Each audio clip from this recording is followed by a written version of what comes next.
to go? All good. Yeah. Excellent. Well, hello, everybody, and welcome to the Talk to Danielle podcast. I am your host, Danielle C. Baker. And before we get started, be sure to follow and subscribe to whichever channel you're listening or watching from. I guess I'm struggling today. But also, it is season 4, so I do invite you to have a look at the previous 3 seasons. There may be some episodes there that relate to your reality today. They are timeless, so I do invite you to check them out. And we're going to jump right in. I am really excited about this guest because she has such a wide range of things we could talk about. So we've decided we'll just let the episode go where it needs to be today. But I do have the great Audra Phelps with me. She does some work with post Mormon families or healing, I should say, or faith crisis, but she does have a great range of other work that she does. So I'm going to let her explain and describe what she does. I'm going to put the spotlight on you, Audra. Thank you so much for joining me. I really am excited to have you on. Yeah. Thanks for having me. It's a pleasure to be here. So, yes, I'm currently a coach for moms who have left the LDS or Mormon church and are really struggling with just not quite sure what the next steps are. And, they're in the middle of raising kids and their whole identity and their life choices are now just so big and vast that it can be really overwhelming on how to transition to being a strict, religiously based parent to how do I want my parenting to look now. So Right. that's what I'm doing now as a coach. My background is in education. I was a high school biology teacher for many years, and then I moved into school administration in international schools. So after working in public schools in the U.S. for 13 years, we lived overseas in 4 different countries and worked with a lot of different students. And I was a director of an international school most recently. So yeah, I could talk about education, big kids, little kids, all the things, religious trauma, identity work. So let's dive in.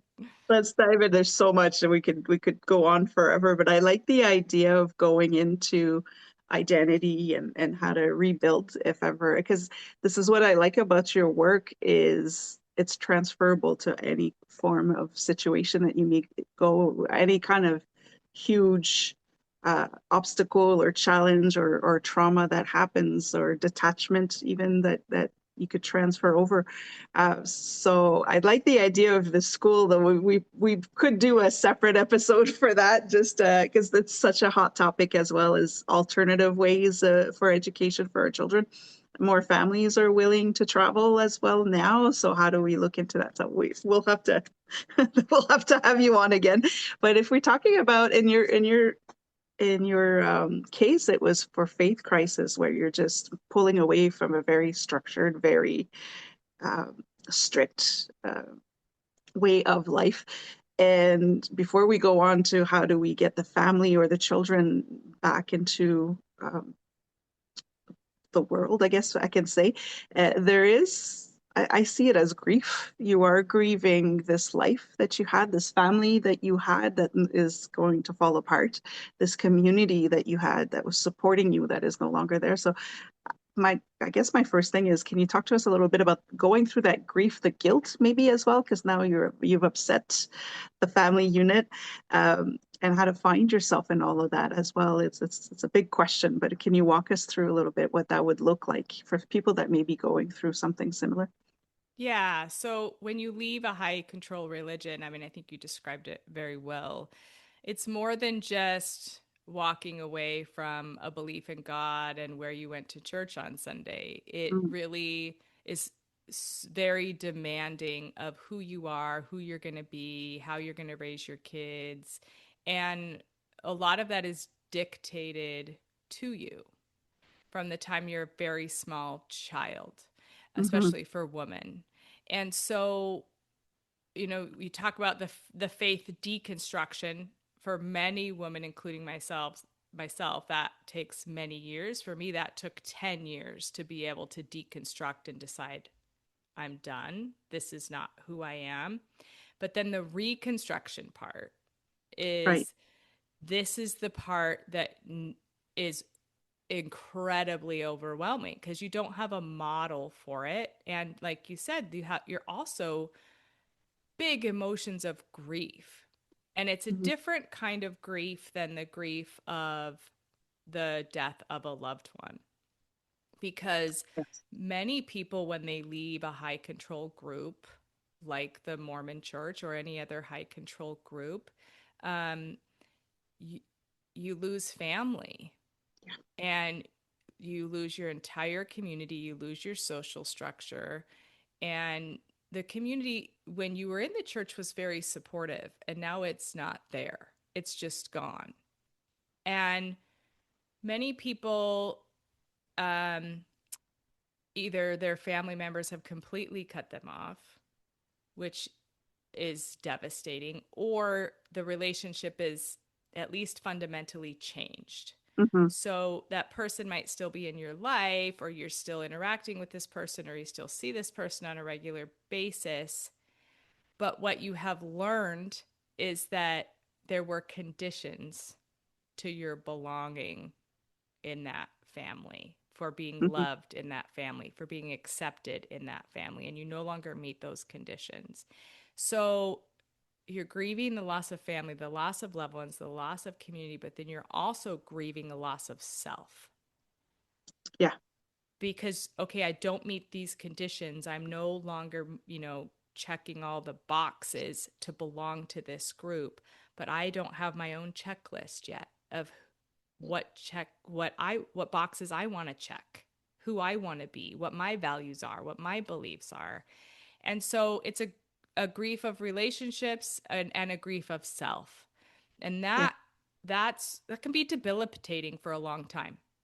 And for some women it's so overwhelming that sometimes it can be easier just to go back, Yeah. right? And just to follow what you knew because it was familiar, and maybe it doesn't feel great, but at least it's predictable.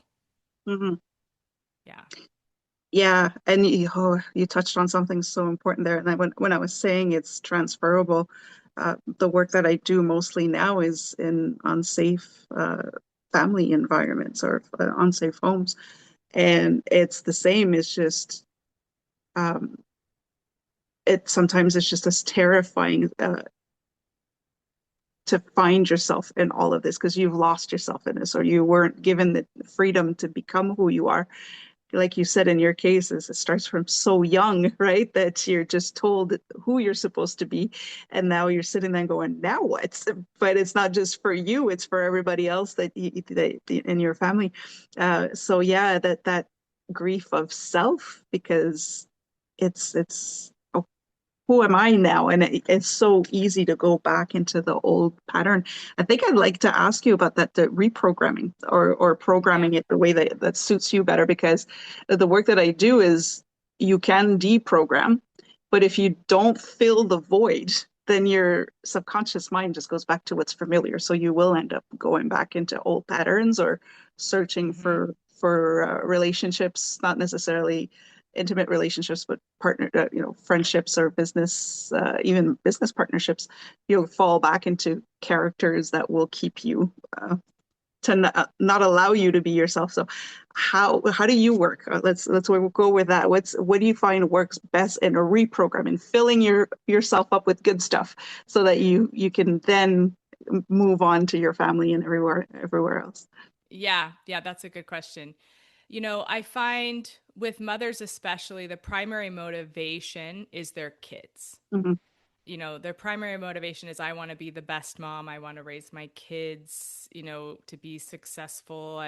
And they're so they kind of put aside this identity work and they focus purely on, how do I be the best mom for my kids? Because there's a lot of mom guilt, a Hmm. lot of mom guilt when you start raising your kids in something and then you change your mind, or maybe you feel like you made a mistake and you're pivoting. And what kind of therapy are my kids going to need in 10 or 15 years? That certainly has run through every mom's mind. Absolutely. Yeah.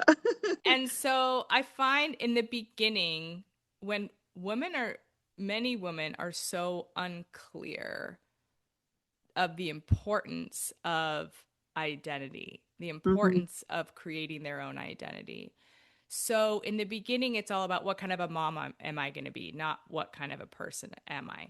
So we kind of start from there because that's what's known and that's what their motivator is, right?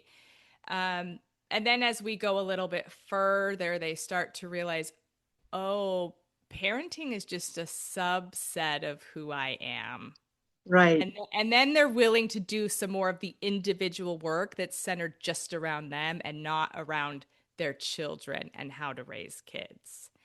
Yeah. So when we start first and we start talking about parenting and identity work, one of the first things that I tell women to do is, when you're in mom mode and you're working with your kids and something comes up where you start to feel emotionally activated, like, coming from a high demand religion, maybe it's something like your child wants to do something that you were taught was inherently bad, Right.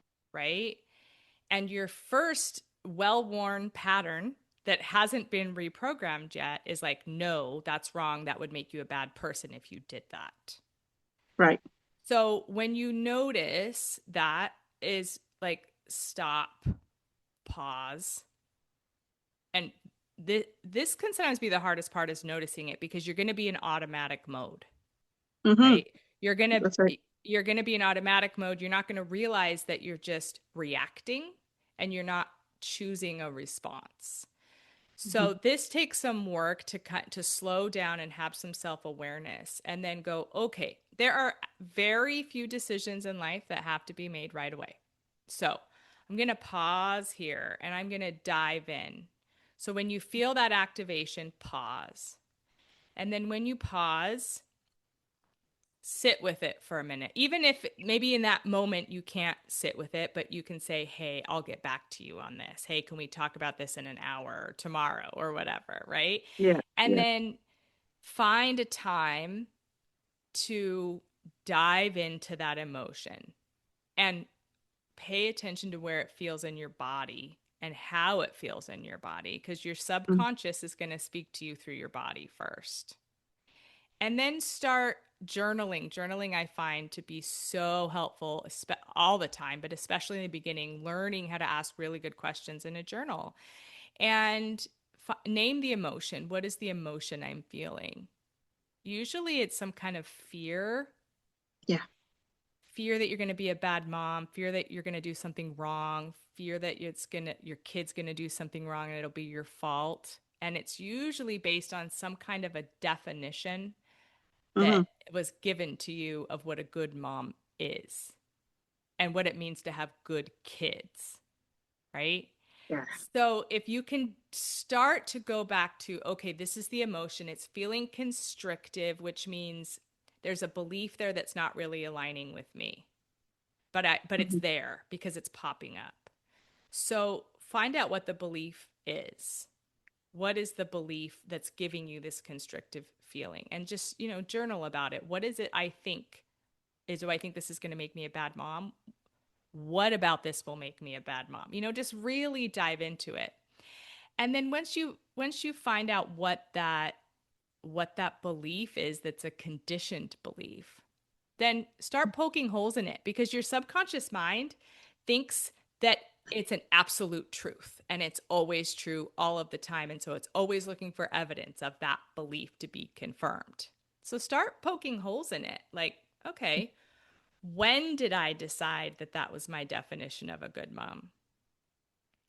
I And like that. who did I get that belief from? And usually it's from some messaging you got as a child, Hmm. right? And then, okay, is this belief always true? Well, no, it's not always true. Okay, then let's think of some evidence, sometimes when it's not true. So as you start to poke holes in it, your subconscious can see that this is not an absolute truth.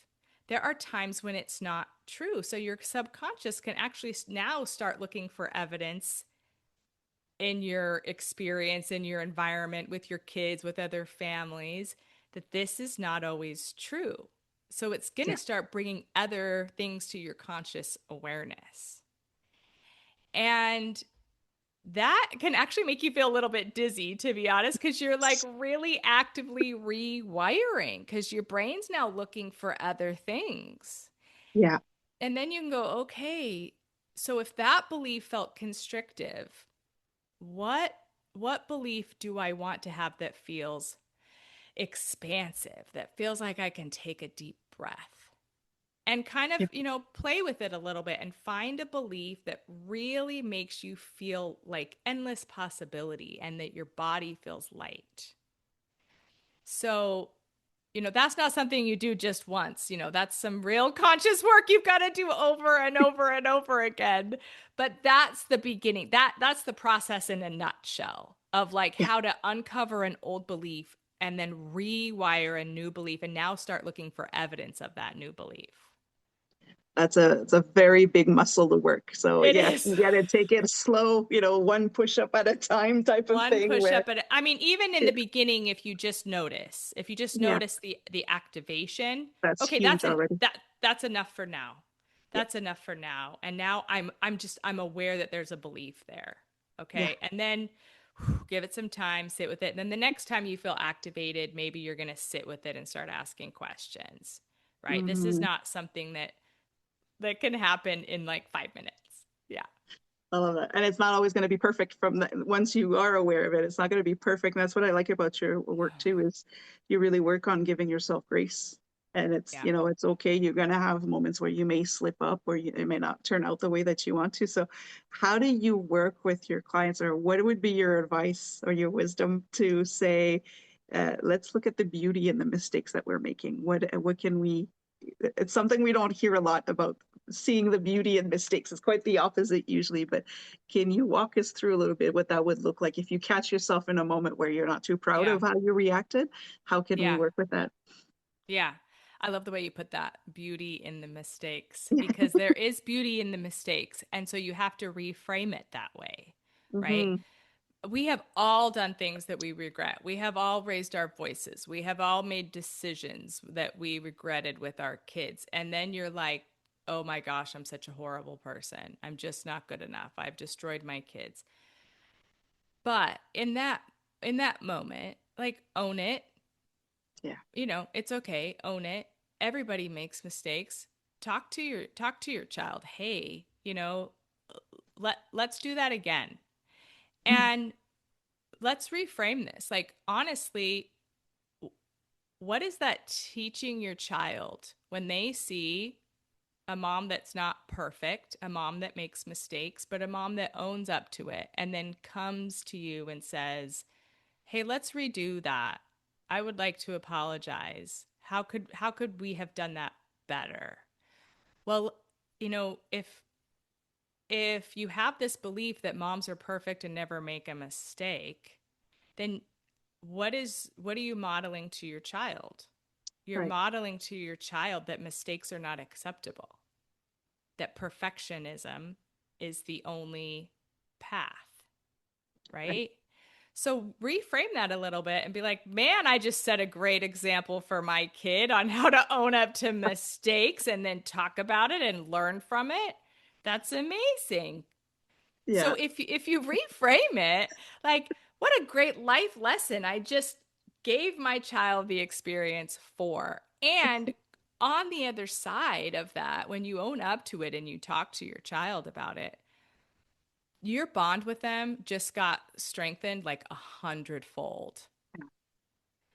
So the other thing I like to tell moms is, okay, when something happens and you're feeling the regret, you're feeling the mom guilt, take a moment and like step out of your body for a minute. So you're kind of separate from yourself. And now see yourself as you would see a friend, right? Yeah. What would you tell your friend if your friend was going through that situation? You would tell them to give themselves grace. You would tell them that they are doing the best they can with the resources that they have. You would tell them you can always try again. And for some reason, we have a really hard time giving that same advice and grace to ourselves. But if you can kind of close your eyes and step out of yourself and imagine that you're telling a friend this and that friend is you, then it Yeah. feels a lot lighter and a lot more possible. That is so true. We're so hard on ourselves. We are sometimes we are our worst friend ever. Oh, It's absolutely. so true. Yeah, I see it also as when your child does make mistakes, you usually give them grace, right? You tell them it's Yeah. okay, let's clean it up, or it's okay, we'll do this, or let me show you how to do it. So to be able to do it to ourselves is important because it builds your confidence as a parent to say it doesn't matter if I don't show up the way that I expected to show up, I'm still showing up. And then you can transfer that over to your children as well. So it's so important. Yeah. I love it that you said that. I really do enjoy the work that you do because like you said, you have such a big background in so many different angles that you're able to kind of bring it back together to the parents' needs. Everybody's needs is different. Everybody sees their reaction in a different way. So what would be your best advice for parents, or to start? Let's say today, I want to be working on this. I want to be a bit more self-aware. I want to. What would be your go-to little thing that they could put in practice today? You did mention the journaling and taking advantage of it, but even if you wanted to show your kids how to do it so they don't have to deal with that when they're grown, what would you say is something simple that they could start doing today that would help them get there? Yeah. Something I had to learn how to do was to trust myself, Mm, yeah. right? I had largely been conditioned to distrust myself. Anytime something didn't quite feel right or I didn't agree with something, I gave my power away to an external authority. And I Yeah. would just accept whatever they said as absolute truth and I would bury whatever it was that I was feeling. Mhm. And as I started, I was like, what does that mean, trust yourself? What does that mean, listen to yourself? That seemed like such an abstract concept to me. Yeah. But now I've been out 11 years. I've been, reconstructing my life and working on identity for a long time. And I would say the biggest tool is to listen to your body because your subconscious mind is where your identity and your beliefs and your values live, right? And your subconscious mind is getting all of the information from all of your senses, and it's too much information for your conscious mind to handle. Yeah. So, but your subconscious has everything. And your conscious mind only has what your subconscious mind lets you see based on the stories you're telling yourself and the evidence that you're looking for based on beliefs.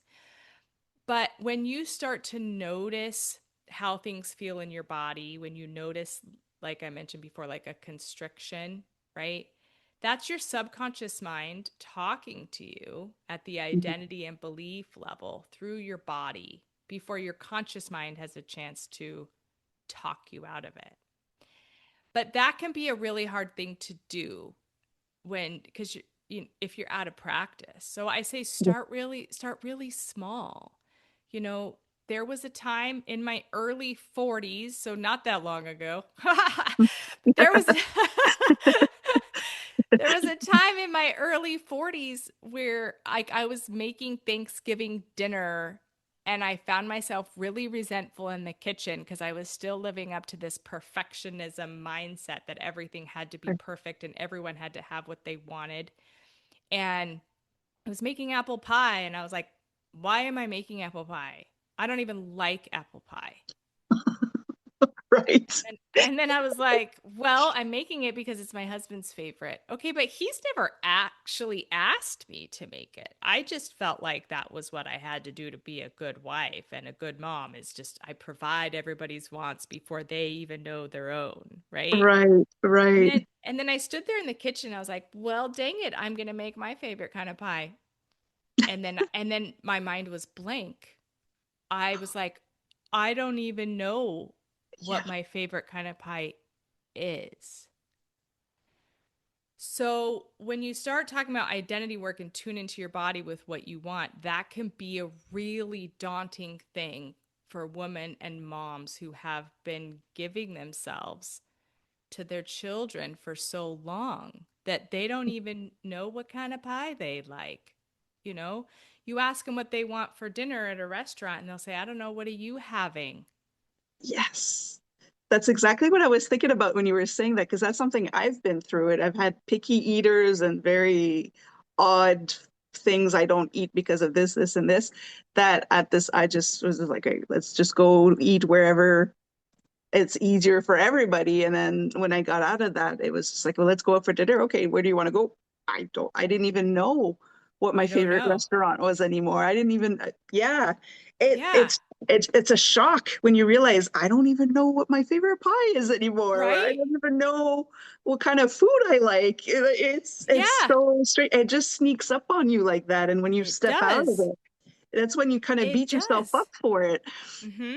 Yeah, Yeah. so it's like, okay, you want to do identity work and like, have a like, well, but I don't even know what I want for dinner. So how am I supposed to figure out who I am? So I realized that was a long story to get to the point of start small. Yeah. Start really small. Like open the fridge and okay, do I want an apple or an orange? Pay honestly, I am not kidding. Pay attention. When I'm thinking about the apple, how do I feel? When I'm thinking about the orange, how do I feel? And you choose the one that feels good. Yeah. You have to start super small when you're driving home from work and you have two routes to go. Which one feels like maybe a deeper breath? Yeah. Okay, I'm going to take that one. And so honestly, start really small with what feels good in your body, what feels expansive. And then when it comes to parenting decisions and your kids asking you a question, you don't know if you should allow them to do it or not, or you there's something going on at the school and you're having this dilemma on how to handle it with your child. Hmm. You already have practice listening to your body. And so you can think about like the two different outcomes and pay attention to how it feels in your body because that's the choice that aligns with you. Yeah. That's such great advice. Yeah, start small so that when you get into the more complicated stuff that parenting brings along, Yeah. you are a bit more confident with the decisions you're going to make. And I like that. That's great, great advice. Thank you so much for sharing. I do have, so I could keep you on for so much longer. There's a whole bunch of other questions that popped up, but I think I'd like to ask, as we've mentioned in the beginning, where sometimes you go back to old habits or you get pulled back in because it's just, how much more do I need to discover about myself? It's exhausting, right? How do you approach that, or how do you see, like, to first notice that you're being drawn back in? Sometimes you could have a little bit of pressure from the outside world. A lot of people have great opinions about your choices and how your new lifestyle or how you're handling things now. How do we see it first? Because sometimes we may not even see that we're being pulled back in, but how do we deal with that if we feel like we're on the verge of just saying, you know what, this is too hard. I don't know if I can keep going like this. What's your take on that? There's still things that I feel activated by and I have to go, "Oh gosh, okay. Yeah. There's some work there I haven't done yet. I need to dive into that." I think I think this kind of work is a lifelong habit. It's not something you just, do like an 8-week program and then you're done. It's you're building So, lifelong habits, right? Um, when I start to feel, if I feel activated by a family member or I feel like someone's judging me for a choice that I've made, because there's still some of that people pleasing. You want everyone to like you. Right. You want everyone to approve of your choices.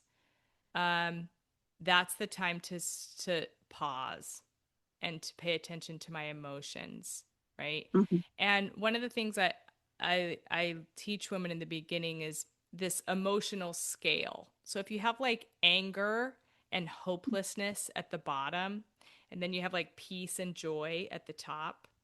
When you're down here, something happens and it makes you angry or it makes you feel hopeless or it makes you feel resentful. You can't go from that emotion straight to peace and joy, right? Right. There's like Right. 20 other emotions in the middle. Right. So when I have something, because inevitably something's going to trigger me and it's going to make me angry or it's going to Hmm. make me feel hurt and pain, that's not a bad emotion. First off, That's true. that's information. That's information to me that there's something still to work on there. And my goal is not to jump to peace. My goal is to sit with it, to feel it, to find out, maybe is there something I need to learn here? Is there a reframing I can do to make it feel Hmm. just a little bit better? If I can go from anger to frustration, that's a win. That's a huge win, Yeah. you know? And maybe it's someone made some comment about, your child misbehaving, or, a parent, in my case with the people I work with, a parent sends a scriptural text to you that makes you feel Mm. triggered because you've just, left this religion. And at first the thought is anger and, can't they just Yeah. accept me for who I am? Can't they just accept my choices? And can I just belong just because? Why do I have to meet these conditions? And so all those thoughts are going through at first. And a reframe. Okay, like I don't need to get from anger to joy, but I can get from anger to frustration. So what's a feeling that's going to move, or what's a reframe that's going to get me up one step? Well, yeah, it could be true that they sent that because they're being really judgmental, but it could also be true that, however misguided, maybe the intention was to just reach out and connect, Oh yeah. That's a good way to right? look at it. Yeah. And it's like, okay, I can choose, because you don't know what's going on in other people's minds, but I can choose to believe that. And it's frustrating because it's not the way I want them to reach out, but I'm Yeah. not angry about it anymore, you know? Yeah. So it's really just about paying attention to those times when you feel activated, and then being willing to sit with it and go, what what is it I'm feeling in this moment? Why am I feeling this way? And is there another way to look at this that's going to feel just one step better? I really like that. Yeah. Yeah. That's good. That's good to hear. Because that really is what it usually it's. Yeah, you're activated and you're all you're stuck in that. So I Yeah. really like that. Thank you so Yeah. much for sharing that. I could keep you on forever, but if anybody want to know more about the work that you do or want to see, what else that they can work with, what's the best, or do you have anything coming up, or where could you refer them to for them to be able to see more of your work? Yeah. So the best starting place is my website. Mhm. It's mamaudra.com. So MAMAAUDRA. And on there, there's a free masterclass for, it's titled The 5 Shifts That Every Former Mormon Mom Needs to Make. Oh, wow. Okay. So that's kind of the first step for I have an 8-week program called Reclaimed. That's a group coaching program and a one-on-one coaching program with a curriculum. Um, but I also recognize that an intense 8-week program is not the best fit always for busy moms. Right. So if you go to the website, you can also look into one-on-one coaching on your own time, on your own schedule, and we can just work together privately. I love that. Sometimes it's just the support that you need from somebody that can walk you through. When we're in it, we don't really see it, but having somebody who can reassure you in Yeah. the decisions that you have to make. I think that's great. Thank Yeah. you so much. I will add all of that information in the description box so people can refer to it again. Is there anything that you would like to add, or you like to maybe I might have missed that you'd like to share with us before we wrap up? I'm going to put you on the spot with that one. I think just, being a mom is can be really lonely. Yeah, It can be really lonely because you're the only one that knows your kids. You're the only one in your household. And yeah, sometimes those big feelings of mom guilt can be really debilitating and a little scary to share with other people.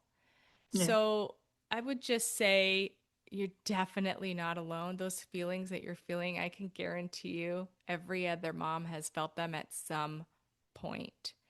So yeah. find a safe person, a family member, a friend, or maybe a coach, and reach out because there is a community of moms who get it and you can share openly. That is a game changer once you realize you're not the only one going through it. Yeah. It does make it lighter in your body. You're just like, oh my God, this is normal, And then sometimes it's just nice to be able to share without being judged or without looking to fix any problems, just to say it out loud and say, this is a lot, Yeah. and have somebody who can relate or hold that space for you. I think that's great. Thank you so much. I do ask this one question. I'm pretty sure I told you about it at the end. I ask all of my guests this question. I promised a little girl I would do that. My question is, what would you like to be when you grow up? I'm so glad you asked me this because actually just last night I went through this whole like visualization of like, if I could dream really big, what would it be? And I pictured myself being this amazingly cute old lady in southern France, like Oh, going to the marché en plein air, like the open air markets, and buying my produce and having a really good glass of wine and speaking fluent French with a baguette and some cheese. Like love it. that sounds like a dream life for me. So when I grow up, I want to be this awesome French lady in the south of France eating amazing food in the sun. Love it. Oh, that's the life. I'm joining you on that one. Definitely. Yeah. Oh, I love it. You had me at baguette and cheese. It's the French in me had to come out for that one. So, that's what I love about asking that questions for adults. I don't ask children that. I find it's limiting for kids, but for adults, it's so important for us to realize we're still growing, we're still evolving, and Yeah. we're allowed to dream bigger than just what is required from us. So I think thank you so much for playing along. This is great. You're That is welcome. such a great vision. We're doing it. Okay, good. I'll see you there. Absolutely. Actually, I'd seen on a site once there was these chateaus for sale in France, and it was really cheap too, but like in the country type. Yeah, look it up. It's worth. I was dreaming. There's like fireplaces in every room, and What? like land, and it's near the lavender fields and the sunflower fields and in the wine country. Yeah. Who Oh can my gosh, I'm Googling this right now. I Google it? love it. All these old-fashioned chateaus. It's all brick. It's all that's amazing. I'm sure there's a lot of fixing to do, but oh man, I would do it. I love it. Thank you so much for sharing that. I think it's great, especially for my listeners to just to hear it. And you have such a soothing voice, and you have such a gentle approach to it that I think it's great. We do need it because we're so hard on ourselves sometimes. We're so like, that to Hmm. have this. It's okay. We got this. I Yeah, love your approach. So thank you again. And we'll definitely have you on again for education side of things. great. We'll set that up for another time. But thank you again for sharing all of that information. And I took some notes. I love your approach. So thank you. Great. Thanks for having me.